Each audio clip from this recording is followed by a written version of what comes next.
Road trip in the US of A.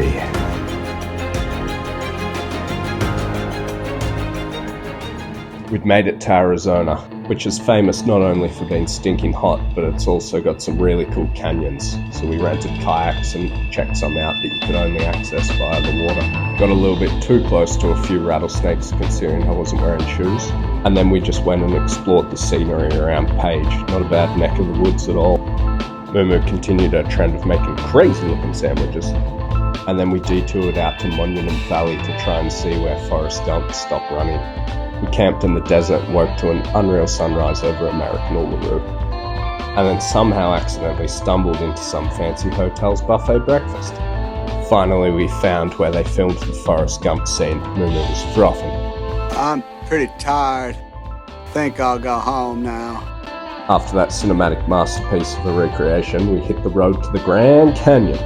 This place really turns it on for sunsets and sunrises. Very cool. And then the next day we committed to the monster hike right down into the canyon and back out. Despite it being pretty hot, vibes were high, even from old mate decided to carry his bike the whole way through the canyon instead of riding it. We made it out just in time for sunset and then cruised Route 66 for that last taste of Western culture. We eventually arrived in Sedona, our furthest point south. I like that you're holding my water bottle. We were about halfway through the trip now, and it was unclear if Moo and my friendship were going to survive. There was only one logical solution. Punch it to Vegas, baby. We'd made it just in time for Halloween weekend as well. We had 2 nights out in Vegas, and it was a lot of fun. Put the house on black, saw a lot of crazy shit. But if I'm being honest, it's also a pretty depressing, superficial place, and it's sad seeing the type of people that get stuck here.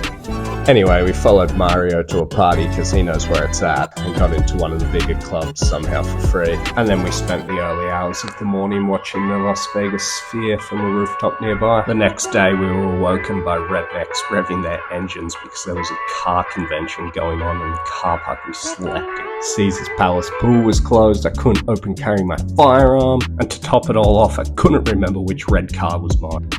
Eventually figured it out and we got out of Vegas. 48 hours was enough. Just outside of Area 51 we got some life-saving frozen yogurt and made it to California. Now there's plenty of bad places to be hungover, but I don't think it gets worse than Death Valley, literally the hottest place on earth. To rid Vegas's sins, we made something healthy in the one bit of shade in the entirety of Death Valley, and then finished the day lost in the desert. I don't know if it's just me, but I think Moo was giving up on push-ups.